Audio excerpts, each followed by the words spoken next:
वो कहते हैं कि जमीन हमारी है, उनके बाप की जमीन नहीं है। मात्र 20 करोड़ रुपया देके वो जमीन के ऊपर दावा करते हैं। मैं उनको साफ कर देना चाहता हूँ कि वो जमीन जो है वो वहाँ के स्थानीय लोगों की है। Shri Mata Vaishno Devi institute of medical excellence में सीटों के हुए आवंटन को लेकर आज कई सारे युवाओं ने जम्मू के सिविल सेक्रेटरीट के बाहर प्रदर्शन किया। आइए चलिए बातचीत करने की कोशिश करते हैं कि युवाओं का इस सब पर क्या कहना है। नमस्कार, क्या नाम है आपका? नमस्कार मैम, मेरा नाम अतुल सूदन है। मैं भी आज आप इस विषय को लेकर यहाँ पर प्रदर्शन कर रहे हैं, अपने गुस्से को किस तरीके से व्यक्त करना चाहेंगे, क्योंकि आप खुद भी एक युवा हैं, किस नज़र से देखते हैं इसको? देखिए, जिस तरह से आप जानते हैं कि संघर्ष समिति की रणनीति के तहत आज युवा विंग द्वारा जो है सचिवालय के बाहर धरना प्रदर्शन रखा गया है। लगभग 1.5 से 2 महीने हो गए इस संघर्ष को चलते हुए, लेकिन बड़े दुर्भाग्यपूर्ण ये कहना पड़ रहा है कि ना तो श्राइन बोर्ड के चेयरमैन, उपराज्यपाल और ना ही हमारे जम्मू कश्मीर के मुख्यमंत्री उमर अब्दुल्ला की तरफ से कोई ठोस जवाब इसको लेकर आया है। हम इस सब को लेकर आक्रोशित हैं और हम ये चीज़ साफ कर देना चाहते हैं कि हिंदू आस्था का, हिंदू श्राइन का जो पैसा है वो किसी भी किस्म के रूप में कमर्शलाइज नहीं होने दिया जाएगा।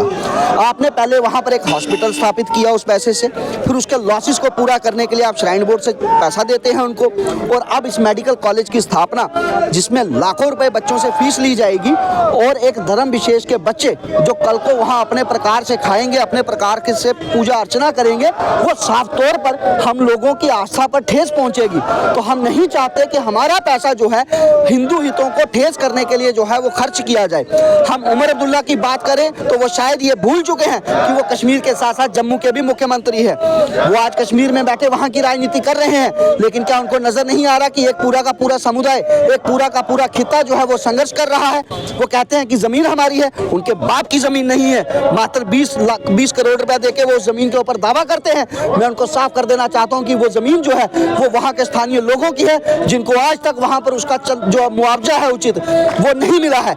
हम ये चीज साफ कर देना चाहते हैं और इस पूरे के पूरे मामले की जड़ जो है वो श्राइन बोर्ड का एक्ट है। जो मैं पूछना चाहता हूं उमर अब्दुल्ला से कि आप बताइए वो किसकी सरकार में बना और किस तरह से उसमें वो बिंदु रखा गया है कि आप ये पैसा जो है वो किसी भी धर्म के लिए इस्तेमाल करेंगे, हिंदुओं का पैसा किसी भी धर्म के लिए और आपके धर्म का पैसा केवल आपके धर्म के लिए, ये कभी भी जो है वो हम लोग बर्दाश्त नहीं करेंगे। हम साफ तौर पर ये मांग कर रहे हैं कि तत्काल प्रभाव से इस मेडिकल कॉलेज को जो है वो बंद कर दिया जाना चाहिए, क्योंकि आप भी जानते हैं कि एनएमसी की विजिट हुई है, कितनी त्रुटियां उसमें पाई गई हैं। इससे पहले श्राइन बोर्ड का बोर्ड बैठा था 2019 में, उन्होंने फैसला लिया कि यहाँ पर मेडिकल कॉलेज की जरूरत नहीं है, क्योंकि 5 मेडिकल कॉलेज एम्स जो है वो जम्मू में शुरू हो गया। फिर आखिर किसको लाभ देने के लिए ये कमर्शियल मेडिकल कॉलेज वहाँ पर स्थापित किया गया? चलिए, धर्म का तो चलता रहेगा कि आप विषय उठा रहे हैं, पर कहीं ना कहीं ये इशू जम्मू वासियों का भी है।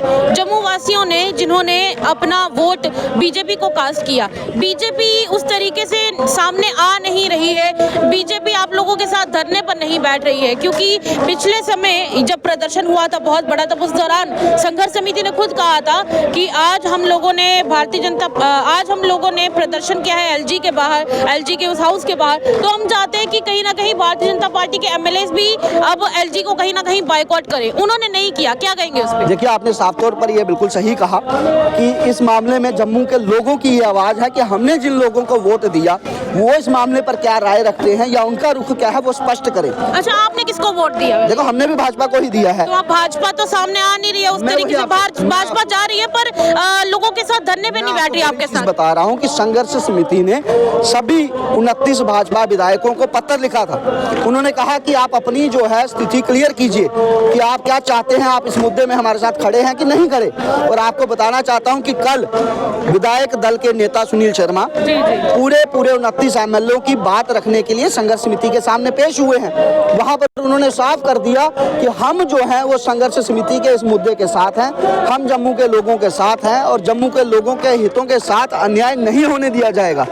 अगर ये संघर्ष लंबा खिंचता है तो आप देखेंगे वो सभी के सभी विधायक हमारे साथ धरनों पर नजर आएंगे। लंबा खींचने की अभी आप बात कर रहे हैं, फरवरी में बजट सेशन लगने वाला है, असेंबली सेशन भी चलेगा, तो क्या लगता है अगर ये मामला लंबा खिंच जाता है तो विधायकों को कायदे के हिसाब से असेंबली में बात रखनी चाहिए इसके बारे में या नहीं? मेरी तो ये मानना है, मेरा तो ये राय है कि इसके लिए बजट सेशन का इंतजार ही क्यों करना है। मुख्यमंत्री को चाहिए था कि वो विशेष स्तर बुलाए, क्योंकि ये बहुत ज्वलित मुद्दा है, जम्मू के लोगों का मुद्दा है, एक बहुत बड़े समुदाय का मुद्दा है, तो विशेष स्तर इसके लिए बुलाया जाना चाहिए था। लेकिन अगर अब बजट स्तर तक ये मुद्दा जाता है तो हमें पूरा विश्वास है कि जम्मू के विधायक जिन्होंने जम्मू के लोगों का विशेषकर हिंदुओं का वोट लिया है वो जरूर इस मुद्दे को विधानसभा के अंदर जोर शोर से रखेंगे।